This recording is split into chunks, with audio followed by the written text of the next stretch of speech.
बोलो गुरुदेव भगवान की जय। प्यारे कृष्ण कन्हैया लाल की जय। 30वां अध्याय, तीसरा स्कंध, सुख सागर। कपिल देव जी का देवभूति से वर्णन करना कि यह पाप करने से मरने के उपरांत ऐसा दंड मिलता है। ओम हरि। कपिल देव जी बोले, हे माता, जो पाप करने से मनुष्य यमपुरी को जाकर नरक भोगते हैं, उन पापों के दंड पाने का हाल तुमसे बिलक बिलक कहता हूँ, सुनो। जो कोई किसी का धन बरजोरी ले लेता है, उसे यमदूत बहुत ऊंचे पहाड़ पर चढ़ाकर नीचे पत्थर की चट्टान पर गिरा देते हैं। सो उसके सब अंग भंग हो जाते हैं और बड़े बड़े गिद्ध उसका मांस खाते हैं। और रौरव नाम जीव जोंक के समान लहू पीने के उपरांत उससे कहते हैं कि जितना धन तुमने दूसरे का लिया है, उतने कल्प भर तुम्हारी यही दशा होगी। यह बात सुनकर वह जीव बहुत पछताता है और सोच करता है, पर प्राण उसका नहीं निकलता। जो मनुष्य अच्छे भोजन और अच्छे कपड़े केवल आप ही खाता व पहनता है, अपने परिवार व साथ वालों को नहीं देता, साधु संत की सेवा नहीं करता, उसको वहाँ बड़ी भूख मालूम होती है। तब यमदूत उसी के तन का मांस नोच कर उसे खाने के लिए देकर कहते हैं कि जिसका तन का तुमने पालन किया था, उसी को खाओ। जो कोई संत व महात्मा को दुर्वचन कहकर उन्हें टेढ़ी आंख से देखता है, उसकी आंखें गिद्ध चोंच से फोड़कर उसका मांस और सिर का गूदा निकाल लेते हैं। जो मनुष्य या हाकिम किसी को बिना अपराध दंड देता है, उसे 2 पत्थरों की चट्टान में रखकर कोल्हू के समान पीटते हैं। जो कोई भोजन में किसी को विष देता या आग लगाता है, उसको बहुत ऊंचे वृक्ष पर, जिसमें तलवार के समान पत्ते हैं, चढ़ाकर ऊपर से छोड़ देते हैं। उसका शरीर टुकड़े टुकड़े हो जाता है। जो मनुष्य पर स्त्री गमन करता है, उसके देह में लोहे की स्त्री बनवाकर आग में लाल करके लपटा देते हैं। जो कोई दूसरे की थाती बेईमानी से हड़प लेता है, उसको आग के समान जलती हुई पृथ्वी पर लेटाकर गर्म गर्म तेल शरीर पर छिड़कते हैं और जलते हुए तेल के कड़ाह में डाल देते हैं, तो भी उसके प्राण नहीं निकलते। जो मनुष्य जीव हिंसा करता है, उसको लालाभक्ष नरक में, जो पीव और मुंह के लार से भरा है, डालकर पानी की जगह वही पिलाते हैं। जो कोई न्याय व पंचायत व गवाही में पक्ष करके झूठ बोलता है, उसको बहुत गहरे अंधियारे कुएं में, जो सांप व बिच्छू से भरा रहता है, बारंबार डालते और निकालते हैं।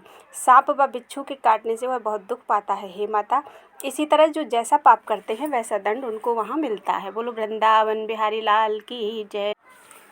31वां अध्याय। कपिल देव जी का देवभूति से वह बात कहना कि नरक भोगने के उपरांत जीव का क्या हाल होता है। कपिल देव जी ने कहा, हे माता, जो लोग कभी परमेश्वर का नाम नहीं लेते और कुकर्म के सिवा अच्छा काम कुछ नहीं करते, उन्हीं मनुष्यों की वह गति होती है। फिर वे पशु पक्षी आदि का तन पाते हैं। इसी तरह 84 लाख योनि में जन्म पाकर फिर उसको मनुष्य का तन मिलता है। पर वह लोग काने कुबड़े, अंधे, रोगी, कुरूप व दरिद्री होकर संसार में सब तरह के दुख उठाते हैं। जो मनुष्य जगत में सुंदर, धर्मात्मा, हरिभक्त, नीतिमान, धनी पात्र दिखलाई दे, उसे समझना चाहिए कि इसने स्वर्ग से आकर मृत्यु लोक में जन्म लिया है। हे माता, ये दोनों बातें प्रत्यक्ष देखकर स्वर्ग व नरक से आने वालों का हाल ज्ञानी मनुष्य को मालूम हो सकता है। जिस मनुष्य के पाप व पुण्य दोनों रहते हैं, वह अपने कर्मों का फल भोग कर फिर मनुष्य का तन पाता है। जिसका केवल पुण्य ही होता है, पाप नहीं रहता, वह जीव मरने के उपरांत देवता व गंधर्व का तन पाकर देवलोक व स्वर्ग में सुख भोग करता है। हे माता, यह जीव देवता या मनुष्य या कुत्ता या बिल्ली या शूकर आदि जिस तन में जन्म पाता है, परमेश्वर की माया से उसी योनि में सदा रहने की इच्छा और प्रसन्न करता है। उसी योनि में सदा रहने की इच्छा करता है और प्रसन्न रहता है। उसका मन परमेश्वर की कृपा के बिना संसार से विरक्त नहीं होता। जिस शरीर को अपना जानकर पालन करता है, वह तन स्थिर नहीं रहता। सतोगुण, रजोगुण व तमोगुण 3 तरह के स्वभाव होते हैं। जिसे रजोगुण अधिक रहता है, वह राजसी कर्म करके सत्यलोक में जाता है। तमोगुण के अधिक रहने से पाप करने वाला मनुष्य पाताल में नरक के बीच पड़ता है और सतोगुणी मनुष्य शुभ कर्म करके देवलोक में पहुँचते हैं। हे माता, सब जीवों की गति 3 तरह की जानकर जप, तप व दानादिक शुभ कर्मों को भी राजसी, तामसी व सात्विकी समझो। जिसका जैसा स्वभाव होता है, उसी बात में उसका मन लगता है और वह वैसा ही कर्म करता है। यह जीव अपने स्वभाव अनुसार कर्म करके बारंबार संसार में जन्म लेकर दुख व सुख भोगता है, आवागमन से रहित नहीं होता। जिस तरह कुएं से पानी भरने के लिए एक रहट चरखी का बनाकर उसमें मेटियों का हार ऊपर से पानी तक पहनाकर उसे रहट को घुमाते हैं तो एक मेटी ऊपर का पानी गिर जाने से खाली होकर दूसरी मेटियों में नीचे पानी भर जाता है। उसी तरह इस जीव की गति समझना चाहिए कि एक तन से निकलकर अपने कर्मों का फल शुभ या अशुभ जैसा किया हो भोगने के उपरांत दूसरे शरीर में जाता है और जिस तन में जैसा कर्म करता है उसी के अनुसार दूसरा चोला पाता है।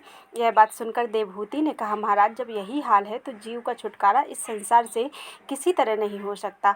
तब कपिल देव जी बोले, हे माता, जन्म मरण से छूटने का उपाय हम तुमसे कहते हैं, सुनो। सत्य बोलना, आचार से रहना, सब जीवों की रक्षा करना, बिना प्रयोजन अधिक ना बकना, बुद्धि को नष्ट ना करना, कुसंगति से बुरे कामों से अलग रहना, सदा चित्त प्रसन्न रखना, जितना परमेश्वर दे उस पर संतोष करना, किसी के पास द्रव्य देखकर डाह ना करना, शुभ कर्म करके संसार में यश कमाना, अपयश किसी बात का ना लेना, किसी पर क्रोध ना करना, धर्म से कमाई करके ओम हरि अपना कालक्षेप करना, परमेश्वर के चरणों में प्रीति रखना, नारायण जी को अपना मालिक उत्पन्न करने वाला जानते रहना, किसी जीव को दुख ना देना, परनारी से प्रसंग ना करना, साधु संत व ब्राह्मणों की सेवा करते रहना, परमेश्वर की कथा व कीर्तन सुनना, परमेश्वर के नाम का भजन करना, बड़ों की सेवा में रहकर कभी उनका अनादर ना करना, भली बुरी सब बातों को परमेश्वर की इच्छा समझना, अपने कर्म धर्म पर वर्तमान रहना। हे माता, जो जीव मनुष्य तन पाकर इस तरह के कर्म करेंगे वे आवागमन से छूटकर भवसागर पार उतर जाएंगे, पर ये सब गुण बिना सत्संग किए व कथा पुराण सुने बिना प्राप्त नहीं होते। इसलिए मनुष्य को महात्मा व ज्ञानी लोगों से प्रेम रखना बहुत उचित है। जितना उनका सत्संग करे उतना अधिक गुण उसको हो। अधर्मी लोगों की संगति करने में कदाचित पहले से भी कोई गुण उसमें होगा तो वह भी जाता रहेगा। संसार में पर स्त्रीगामी, जुआरी, लोभी, चोर, मद्यप, चुगल, झूठ बोलने वाले और अपना शरीर पालन करने वाले, जो सुख के लिए अपना धर्म छोड़ देते हैं, उन लोगों की संगति कभी नहीं करनी चाहिए। उन मनुष्यों की एक क्षण संगति करने से बुद्धि भ्रष्ट हो जाती है। जो लोग पर स्त्री से प्रसंग करते हैं और उनका ज्ञान और धर्म नष्ट हो जाता है, इसलिए उन अपनी बेटी व बहन के पास भी अकेले में बैठना नहीं चाहिए, क्योंकि मनुष्य का चित्त सब क्षण एक तरह का नहीं रहता। कामदेव का मद ऐसा बुरा है जो मनुष्य का ज्ञान हरकर उससे पाप बहुत करवाता है। एक समय ब्रह्मा जी, जो संपूर्ण संसार चारों वेदों के उत्पन्न करने वाले हैं, वेदों के अनुसार धर्म व अधर्म का विचार रखते हैं, सरस्वती नाम की अपनी कन्या के पास अकेले में बैठे थे। परमेश्वर की माया से उस कन्या की सुंदरता देखकर ब्रह्मा के मन में पाप समाया।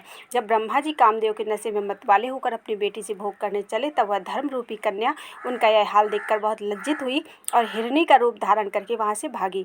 ब्रह्मा भी हिरण का रूप धरकर उसके पीछे दौड़े। उस समय सनकादिक उनके बेटों ने, जो परमेश्वर का अवतार है, वहां आकर ब्रह्मा को बहुत समझाया।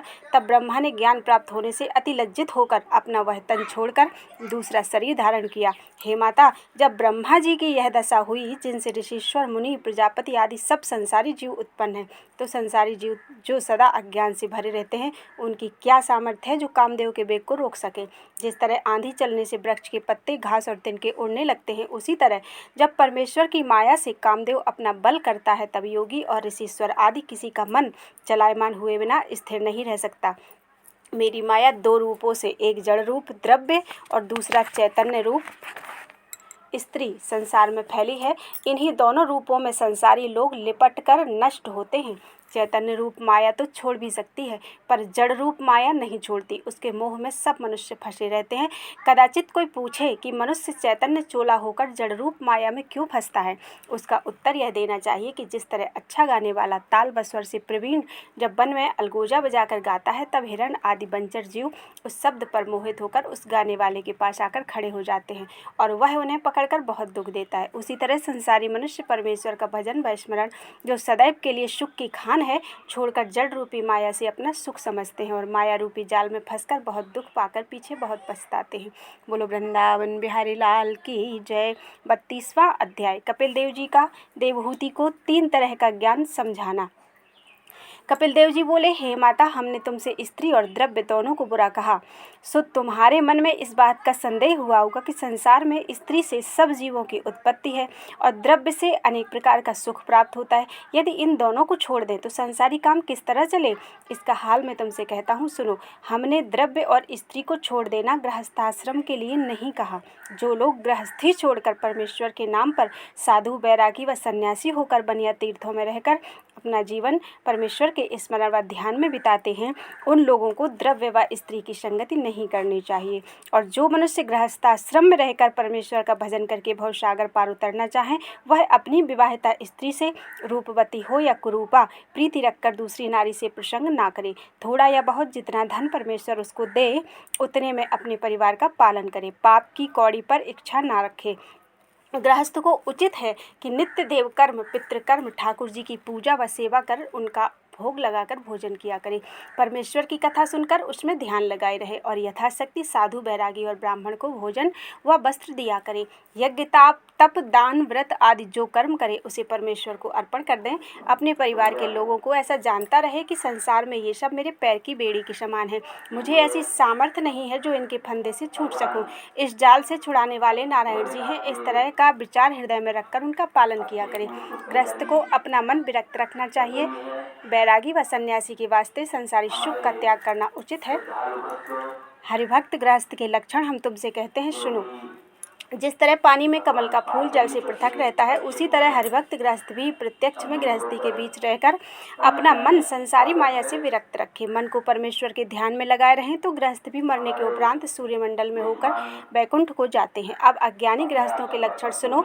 वे लोग देवताओं और पितरों की पूजा और दान पुण्य कुछ नहीं जानते, परमेश्वर के भजन, स्मरण व कथा कीर्तन में प्रीति नहीं रखते, केवल अपना परिवार पालने और इंद्रियों को सुख देने में अपना जन्म बिताते हैं, पर परमेश्वर की भक्ति के बिना उनको कुछ सुख प्राप्त नहीं होता। वे लोग मरने के उपरांत चंद्रमंडल में होकर पितृलोक को जाते हैं। कुछ दिन वहां रहकर फिर संसार में जन्म लेते हैं और अपने कर्मों का फल भोगते हैं। उत्तरायण सूर्य शुक्ल पक्ष में दिन के समय मरने वाला मनुष्य सूर्यमंडल में होकर वैकुंठ को जाता है और दक्षिणायन सूर्य कृष्ण पक्ष में रात्रि के समय मरने वाला मनुष्य चंद्रमंडल की राह से देवलोक में जाते हैं।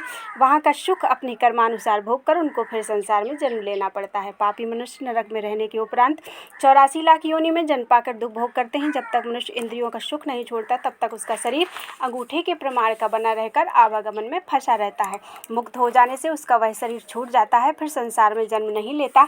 हे माता, इसके सिवा मुक्त होने का एक और हाल कहता हूँ, सुनो। मेरी राजसी भक्ति करने वाले मनुष्य कई जन्म में मुक्त होते हैं और सात्विकी भक्ति करने वाला मरने के उपरांत पहले ब्रह्मलोक में जाता है, अवधि बीतने पर वहां से गिरकर दूसरे जन्म में मुक्ति पाता है। निर्गुण भक्ति करने वाले मनुष्य तन छोड़कर सीधे वैकुंठ धाम को चले जाते हैं। इनके सिवा और 3 मार्ग मुक्त होने के हैं, सुनो। जो मनुष्य अपने वर्णानुसार, जैसे वेद शास्त्र में सब वर्णों का धर्म लिखा है, कर्म करके बुरे कामों से न्यारा रहे। दूसरे, जो कोई परमेश्वर की पूजा व स्मरण प्रेम के साथ करे। तीसरे, जो मनुष्य परमेश्वर का चमत्कार सब जीवों में एक सा देखे और किसी के साथ शत्रुता ना रखे, तो वे लोग भी मुक्त पदवी को पहुंचते हैं। जिस तरह ऊख के रस से मिश्री, शक्कर और गुड़ बनता है, किंतु जड़ तीनों की ऊख है, उसी तरह भक्ति, पूजा व योग आदि पृथक पृथक मार्ग हैं, किंतु सब मार्गों से पहुंचने का ठिकाना नारायण जी के चरण है।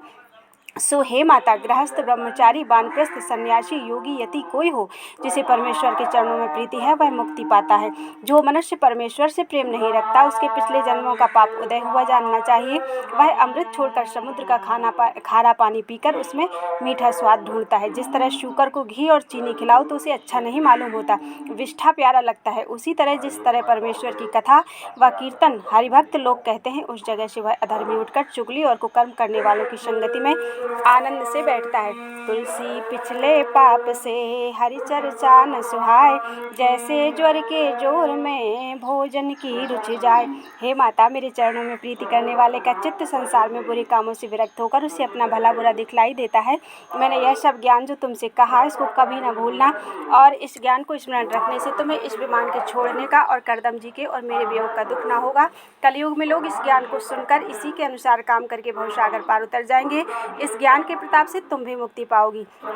इसी ज्ञान उपदेश को कहे सुने चितलाए, भवसागर से पार हैं अंत मिले यदुराय। बोल वृंदावन बिहारी लाल की जय।